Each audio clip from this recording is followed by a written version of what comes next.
Assalamualaikum warahmatullahi wabarakatuh. Selamat pagi, siang, malam, teman-teman dan Bapak Azim, dosen pengampu. Di sini kami akan mempresentasikan terkait hasil dari analisis OpenLCA mengenai dua kasus yang telah disajikan, yaitu yang pertama tentang industri tahu di Yogyakarta dan yang kedua itu tentang kami mengambil kasus terkait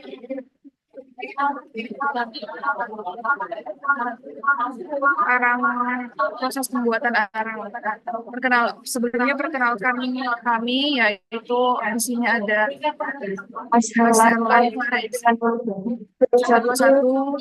dua satu kosong kosong delapan satu, Setria Septianingsih dengan NIM 121220021, Soraya Devitra Armini dengan NIM 121200030, dan saya sendiri Katrina Arika dengan NIM 121220103.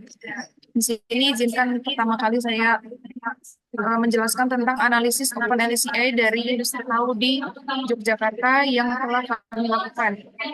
Di mana di sini kami menganalisis ini bertujuan untuk menghasilkan rekomendasi atas industri tahu tradisional yang dilakukan oleh OpenLCA. Dengan fokus di sini yaitu menganalisis dampak lingkungan dari proses pengolahan kedelai menjadi tahu.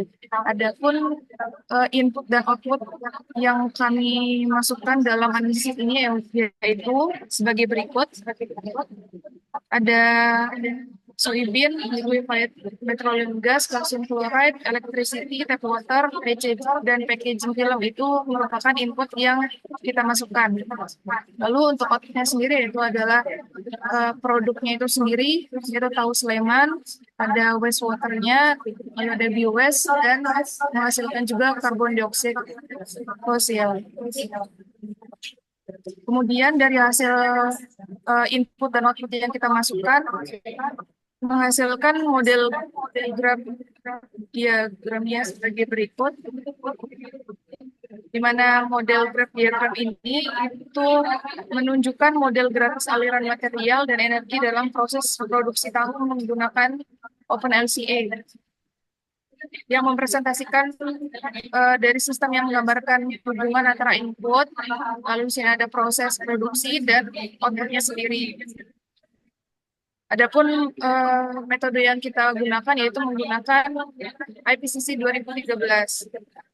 Selanjutnya yaitu di sini ada dua grafik yang menunjukkan analisis general information menggunakan metode IPCC 2013 tersebut, di mana analisis ini itu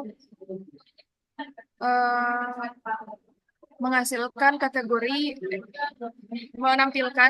kategori dampak global temperature change potensial dalam kurun waktu yaitu 100 tahun. Nah, di sini menampilkan 5 bahan yang paling berkontribusi pada climate change. Kemudian ditinjau secara lanjutan yang terlampir pada gambar 4 dan 5 yang merupakan contribution tree dan analisis impact.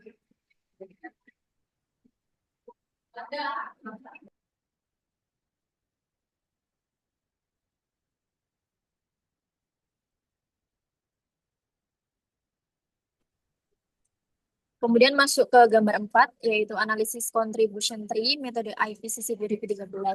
Jadi dari hasil analisis contribution tree menggunakan metode IPCC 2013 ini didapatkan bahwa pertama, pada proses industri tahu menghasilkan 1,092999 kg CO2. Yang kedua, pengolahan limbah wastewater treatment-nya juga memiliki kontribusi tidak kecil terhadap total emisi, sekitar 5,23% dari total emisi. Yang ketiga, sumber energi LPG dan listrik berkontribusi lebih kecil dibandingkan emisi langsung dari proses produksi tahu. Yang keempat, produksi air bersih untuk produksi tahu hampir tidak berpengaruh ke emisi CO2 di analisis ini meski penggunaan air cukup besar. Kemudian masuk ke gambar 5 mengenai analisis impact metode IPCC 2013. Jadi menurut kelompok kami, pada hasil analisis OpenLCA untuk industri tahu di Sleman disarankan hal-hal sebagai berikut. Yang pertama, optimasi sumber energi. Jadi mengurangi LPG dapat mengganti sebagian atau seluruhnya dengan energi terbarukan seperti biogas dari limbah organik atau solar panel untuk listrik. Kemudian menggunakan alat pemanas yang lebih efisien seperti kompor biomasa atau boiler hemat energi. Yang kedua, manajemen limbah organik. Jadi limbah seperti ampas tahu bisa digunakan untuk produksi biogas untuk membantu mengurangi metan dari pembusukan alami. Kemudian ada alternatif lain yaitu mengolah menjadi pakan ternak atau kompos organik. Yang ketiga adalah pengolahan limbah cair. Jadi limbah cair yaitu air limbah tahu sebaiknya diolah dengan sistem sederhana seperti anaerobic digester kecil untuk mengurangi emisi metana dan menghasilkan energi. Yang kedua itu ada kolam oksidasi atau filtrasi alami untuk menurunkan polusi air. Yang keempat, pemilihan material kemasan untuk mengurangi atau mengganti plastik packaging film dengan kemasan yang biodegradable atau reusable packaging.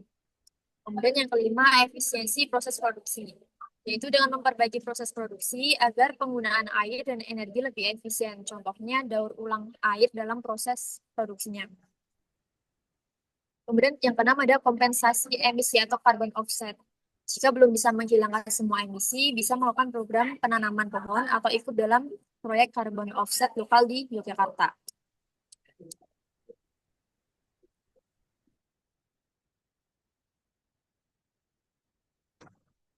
Pasti. Baik, kemudian saya, Sarifta Armini, akan menjelaskan tentang analisis Open LCA dari pembuatan arang tempurung kelapa dari jurnal yang telah kami cari. Nah, kelompok kami telah melakukan perhitungan kembali untuk cycle assessment ini, pembuatan arang tempurung kelapa yang dimuat oleh jurnal. Analisis ini bertujuan menghasilkan rekomendasi atas pembuatan arang tempurung kelapa dengan input dan output pada gambar di bawah ini. Nah, kita bisa lihat untuk inputnya itu kita ambil sabut kelapa, terus light fuel oilnya 2, electricity-nya kita ambil low voltage, terus transportasi arang sebanyak kuantitas yang ada di tulisan.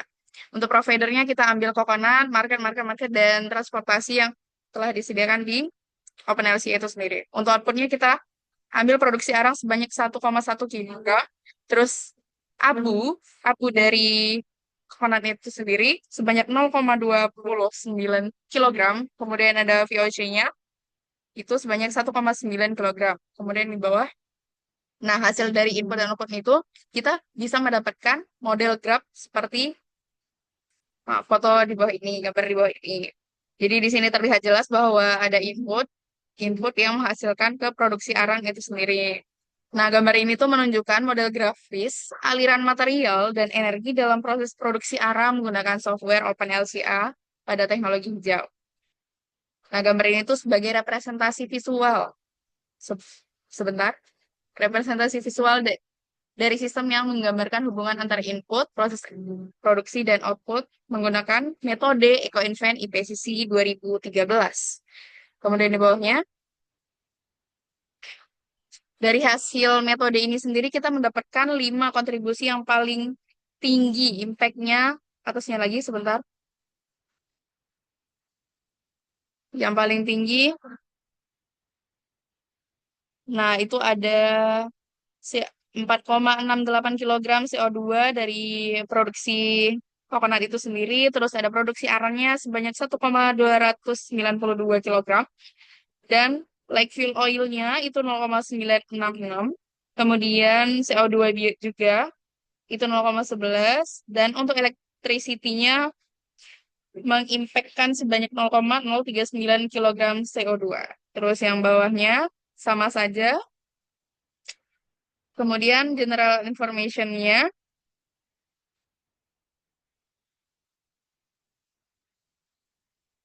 atasnya dulu. Oke, ini. Jadi kan tadi menggunakan metode IPCC 2013 dan kategori dampak globalnya tadi dalam kurun waktu 100 tahun. Menampilkan top 5 bahan tadi yang udah kita jelasin. Kemudian ditinjau lagi nih pada gambar 9 untuk analisis impact menggunakan metode yang sama dan analisis contribution tree dengan menggunakan metode yang sama.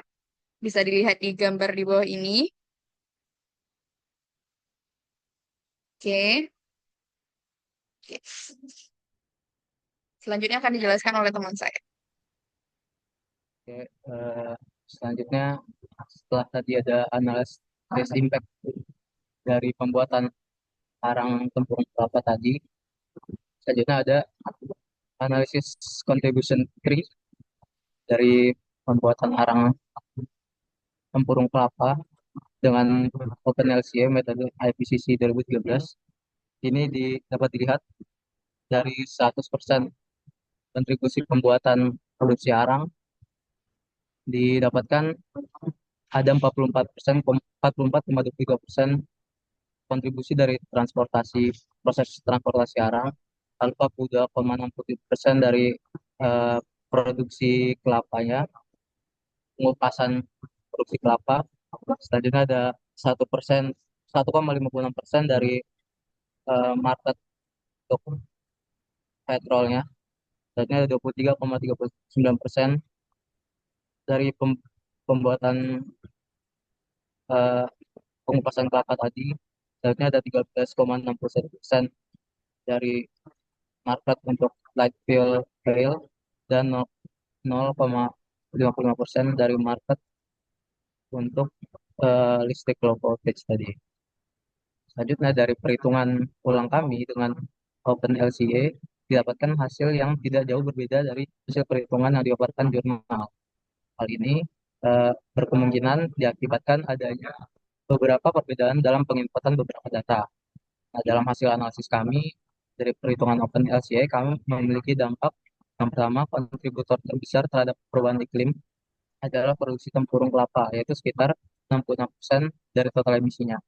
Selanjutnya, kontributor terbesar terhadap emisi udara di area berpenduduk rendah juga adalah produksi tempurung kelapa, yaitu sekitar 81% dari total emisi ke udara. Serta bahan bakar seperti light fuel oil dan petrol juga memberikan kontribusi emisi, namun lebih kecil dibandingkan produksi bahan bakunya. Menurut kelompok kami, pada hasil analisis Open LCA untuk produksi arang tempurung kelapa, dapat disarankan hal-hal sebagai berikut. Yang pertama, optimasi produk tempurung kelapa. Yang pertama dapat menggunakan kelapa dari perkebunan berkelanjutan untuk mengurangi emisi dari proses pertanian. Selanjutnya, dapat juga menerapkan teknik pertanian yang rendah emisi. Lalu yang kedua, ada sumber energi yang lebih bersih. Dapat dengan mengganti penggunaan light fuel oil dan petrol dengan energi terbarukan seperti biomasa ataupun tenaga surya untuk proses produksinya. Nah, selanjutnya juga meningkatkan efisiensi penggunaan listrik atau beralih ke listrik dari sumber energi terbarukan. Yang ketiga, dengan teknologi pembakaran yang lebih efisien, yaitu dengan menggunakan teknologi pyrolysis yang lebih modern untuk memproduksi arang dengan emisi lebih rendah. Dan terakhir, offset karbon dan sertifikasi hijau. Ini untuk emisi yang tidak bisa dihindari, dilakukan program penanaman pohon untuk membeli kredit karbon yang telah dihasilkan dari produksi sebelumnya. Jadi saya juga menggunakan eco-label atau sertifikasi hijau untuk meningkatkan nilai jual produk arang.